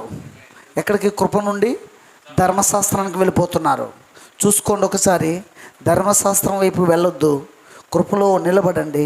కృపలో ఉన్న వారికి నిత్యత్వపు వర్తమానం 7వ దూత ద్వారా వచ్చింది. ఎక్కడొచ్చింది? ఆ యొక్క మోషే ఎక్కడికి? పర్వతం మీదకి వెళ్ళినప్పుడు ఏం తీసుకొచ్చాడండి? ధర్మశాస్త్రం. ఎన్ని అంశాలు ఉన్నాయి? 10 అంశాలు. ధర్మశాస్త్రం అనే గ్రంథంలో ఎన్ని ఉన్నాయి? 10 అంశాలు. ఈ కాల ప్రవక్త కూడా 1963లో ఫిబ్రవరి 28న ఎక్కడికి? సన్సెట్ పర్వతం మీదకి వెళ్ళినప్పుడు అక్కడ ఒక గ్రంథము దిగి వచ్చింది. ఆ గ్రంథంలో ఎన్ని అంశాలు ఉన్నాయి? 10 అంశాలు ఉన్నాయి. మోషే తీసుకొచ్చిన దాంట్లో ఎన్ని ఉన్నాయి? 10 అంశాలు ఉన్నాయి. ఎలియాజరు తీసుకువెళ్ళిన ఒంటెలన్నీ 10. ఈ కాల ప్రవక్త తీసుకొచ్చిన గ్రంథంలో ఎన్ని అంశాలు ఉన్నాయి? 10. సామాన్యత ఎడమ, మొదటి ముద్ర, 2వ ముద్ర, 3వ ముద్ర, 4వ ముద్ర, 5వ ముద్ర, 6వ ముద్ర, ఆ ముద్రలను కూర్చిన ప్రశ్నలు జవాబులు 7వ ముద్ర. ఎన్ని అంశాలు ఉన్నాయి? 10 అంశాలు. ఎక్కడి నుంచి వచ్చింది అది? పర్వతం మీద నుండి. పర్వతం మీదకి ఎవరు తీసుకొచ్చారు? దేవుడే తీసుకొచ్చాడు. ఆమేన్. బలిష్ఠుడైన దూత పరలోకము నుండి దిగి వచ్చాను. బలిష్ఠుడకు దూత పరలోకము నుండి దిగి వచ్చాను. ఆమేన్. ఎక్కడికి దిగి వచ్చాను? సన్సెట్ పర్వతం మీదకి. ఆయన భూమి మీద ఒక పాదం, సముద్రం మీద ఒక పాదం. Praise the Lord. ఇలాంటి అనేక విషయాలు చెప్పవస్తుంది. ఆ గ్రంథం గురించి కూడా మాట్లాడవలసింది. మేఘము గురించి ఇంకా కొన్ని సంగతులు మాట్లాడవలసింది. మేఘములో క్రీస్తు. రేపు చూపిస్తాను మీకు అవన్నీ, వర్తమానంలో నుండి చూపిస్తాను. ప్రవక్త ఇచ్చిన ఆ కోర్సులోంచి మీకు చూపించడానికి ప్రయత్నం చేస్తాను. దేవుడు నిశ్చయంగా మిమ్మల్ని దీవించును గాక. దేవుడి కొద్ది వాక్యం దీవించును గాక. మనం నిత్యత్వానికి సిద్ధపడాలంటే నిత్యత్వంలో నుండి వర్తమానం వచ్చింది. నిత్యత్వం నుంచి ఒక గ్రంథం వచ్చింది. ఆ గ్రంథంలో 7 ముద్రలు ఉన్నాయి. ఆ 7 ముద్రల్లో 7 ఉరుములు ఉన్నాయి. ఆ 7 ఉరుములలో ఎత్తబడే విశ్వాసం ఉంది. దాన్ని మనం గ్రహించినప్పుడు, అది మనకు ప్రత్యక్షపరచబడినప్పుడు కృపలో నుండి ఎక్కడికి తీసుకెళ్ళిపోతుంది? మనల్ని నిత్యత్వంలోకి తీసుకెళ్తుంది. నిత్యత్వానికి మనం సిద్ధపడదాం. ఆమేన్. దేవుడు నిశ్చయముగా మిమ్మల్ని అందరినీ దీవించును గాక. ప్రార్థన చేద్దాం అందరము. ఒక్క నిమిషం లేచి నిలబడదాం. నేను కొద్ది నిమిషాల్లో ముగిస్తాను. ఎవరు కళ్ళు తెరిచి చూడవద్దు, కళ్ళు మూసుకొని ప్రార్థన చేయండి. ప్రభువా, నేను 3వ నిర్గమంలో ఉన్నాను, అర్థమైంది. మొదటి నిర్గమ సంగతులు, 2వ నిర్గమ సంగతులు, 3వ నిర్గమం యొక్క సంగతులు మా ముందు ఉంచినందుకు వందనాలయ్యా. ఆ మేఘము మొదటి నిర్గమంలో ఉంది, 2వ నిర్గమంలో మేఘం ఉంది, 3వ నిర్గమంలో కూడా మేఘం ఉంది. ఆ మేఘములో నుండి ఒక వర్తమానం వచ్చింది, ఒక స్వరం వచ్చింది. ఆ స్వరమే 7 ముద్రల ప్రత్యక్షత అయి ఉన్నది. అది మాలో తన శరీరధారి అయినప్పుడు, అది మాలో ప్రత్యక్షపరచబడినప్పుడు, అది మాకు విప్పబడినప్పుడు, ఆ వాక్యం మాకు ప్రత్యక్షపరచబడినప్పుడు, యోహాను ఎత్తబడినట్టుగా ప్రభువా, ఓ తండ్రి ఏలియా ఎత్తబడినట్టుగా ప్రభువా, ఆనోకు ఎత్తబడినట్టుగా ప్రభువా, మేము కూడా ఎత్తబడే విశ్వాసాన్ని పొందుకుంటామని మాకు అర్థమవుతుందయ్యా. నిశ్చయముగా ప్రభు అలాంటి ప్రత్యక్షత మాకు దయచేయండి. ఆ వాక్యం మాలో ప్రత్యక్షపరచబడకు సహాయం దయచేయండి. ఆ యొక్క మేఘం యొక్క అనుభూతి మాకు కూడా దయచేయండి. ఓ తండ్రి నాయన, మా కాల ప్రవక్త దాని అనుభూతి చెందితే వధువు కూడా దాన్ని అనుభూతి చెందవస్తుంది ప్రభువా. ఎందుకనగా అతను ఒక సూచనగా మాకు ఉన్నాడు నాయన, ఆ ప్రవక్త మాకు ఒక సూచనగా ఉన్నాడు ప్రభువా. మాలో కూడా ఆ యొక్క మేఘం యొక్క అనుభూతి మేము చెందుతాము గాక. ఆ అనుభూతి చెందే కృప దయచేయండి నాయన. అగ్ని స్తంభపు అనుభూతి, మేఘ స్తంభపు అనుభూతి మాకు దయచేయండి అయ్యా. అని దేవునికి అందరూ సమర్పణ చేసుకుందాం, దేవునికి అర్పించుకుందాం, దేవునికి సమర్పణ చేసుకుందాం, ప్రార్థన చేసుకుందాం. Praise the Lord, praise the Lord, praise the Lord. హల్లెలూయా, హల్లెలూయా, హల్లెలూయా, హల్లెలూయా, హల్లెలూయా, హల్లెలూయా. సమర్పణ చేసుకోండి, దేవునికి అర్పించుకోండి. ఒకవేళ కొన్ని సంగతులు ఏవైనా నీకు అర్థం కాకుండా ఉంటే ఈ రాత్రి గృహం యొద్దకు వెళ్ళి ప్రార్థన చేయండి. 3వ నిర్గమములో దేని కొరకు సిద్ధపడాలో, ఎక్కడికి వెళ్ళాలో, దేని కొరకు మనం ప్రయాసపడాలో ఈ రాత్రి దేవుడు మనతో మాట్లాడి ఉన్నాడు. ప్రియమైన దేవుని పిల్లారా, ధర్మశాస్త్రంలోనికి వెళ్ళడానికి ప్రయత్నం చేయవద్దు. కృపలో ఉన్న నీవు నిత్యత్వంలోనికి వెళ్ళడానికి సిద్ధపడవలసి ఉంది. అలాంటి సిద్ధపాటు కొరకు ప్రభువుని వేడుకోండి. ప్రభువుని కొరకు ప్రభువు దగ్గర, పాదాల దగ్గర పశ్చాత్తాపడండి. దేవుని దగ్గర వేడుకోండి, బ్రతిమలాడుకోండి. ప్రభువా, నేను నిత్యత్వం చేరుకోవడానికి సహాయం దయచే ప్రభు, అలాంటి సిద్ధపాటు దయచేయండి ప్రభు అని దేవునికి ప్రార్థించుకుందాం. మహాగణుడ, మహోన్నతుడ, మహాపరిశుద్ధుడ, కృపగల దేవా, సర్వోన్నతుడ, మీకు వందనాలు, స్తుతులు, స్తోత్రములు చెల్లించుకుంటూ ఉన్నామయ్యా. ఈ రాత్రికాల సమయంలో ప్రభువా, ఓ తండ్రి, ప్రారంభ ప్రార్థన మొదలుకొని ముగింపు వరకు వర్తమానంలో వాక్య భాగంలో మీరు తోడుగా ఉండి నడిపించినందుకు వందనాలు ప్రభువా. 3 నిర్గమముల కోసం అనేక సంగతులు మాకు తెలియజేసినందుకు వందనాలయ్యా. విత్తబడిన మాటలన్నీ అందరి హృదయాల్లో ఫలింపు దయచేయండి, ప్రత్యక్షత దయచేయండి. ఇదిగో ప్రభువా, నా వలన వారికి అర్థం కాదయ్యా, నాకు వారికి మధ్యలో వారి థియోఫనీ ఉన్నప్పుడు వారి సంగతులు గ్రహించగలరయ్యా. ఇక్కడ ఉన్న వారందరి మధ్యలోకి వారికి నాకు మధ్యలో తండ్రి థియోఫనీ ఉన్నదని నమ్ముచున్నానయ్యా. వారు గ్రహిస్తారని నమ్ముచున్నానయ్యా. వారి హృదయాలు మండునట్లుగా, తండ్రి వారి చెవులు గింగురుమన్నట్లుగా, వారి హృదయాల్లో మంట పుట్టించినట్టుగా మీరు చేయండి నాయన. నీ సహాయం వరకు దయచేయండి ప్రభువా. ఇంకా అనేక సంగతులు మేము ధ్యానించడానికి సహాయం దయచేయండి. వచ్చిన ప్రతి ఒక్కరిని దీవించి ఆశీర్వదించండి. ఈ రాత్రి వాడబడిన ప్రతి పాత్రను దీవించండి. చండిబిడ్డ తల్లను దీవించండి. ఈ రాత్రి ప్రభు ప్రతి ఒక్క విశ్వాసిని, ప్రతి ఒక్క బిడ్డను పేరున దీవించి ఆశీర్వదించండి. అలాగే ప్రభు తీసుకొచ్చిన పలహారం బట్టి వందనాలు. ఎవరైతే సిద్ధం చేశారో ఆ కుటుంబాన్ని నిశ్చయంగా దీవించండి. అనేక రెట్లు ప్రతిఫలాలు దయచేయండి. అలాగే ప్రభు ఈ దినపు ఆశీర్వాదాలు ప్రతి ఒక్కరికి దయచేయమని ఉదయకాలపు ఆరాధనలో మేమందరం పాల్గొని మరింత లోతుగా మేము వాక్యంలో నడిపించబడేలాగా కృప చూపండి. తిరిగి వెళుచుండగా మాకు తోడుగా ఉండండి. క్షేమకరమైన కృపాక్షేమములు మాకు దయచేయండి. మరలా ఉదయకాలం కలుసుకునే వరకు నీ కృపా దేవుని ఇచ్చి నడిపించి మేము పొందమని మా ప్రభు అయిన యేసుక్రీస్తు పరిశుద్ధ నామమున ప్రార్థించుచున్నాము. ఆమేన్. మన ప్రభు అయిన యేసుక్రీస్తు కృప, ఆయన ప్రేమ, ఆయన నిత్య సన్నిధి మనకి సకల పరిశుద్ధులకు ఇప్పుడు ఎల్లప్పుడూ సదాకాలము తోడయుని నడిపించును గాక. ఆమేన్. God bless you. దేవుడు మిమ్మల్ని అందరినీ దీవించును గాక.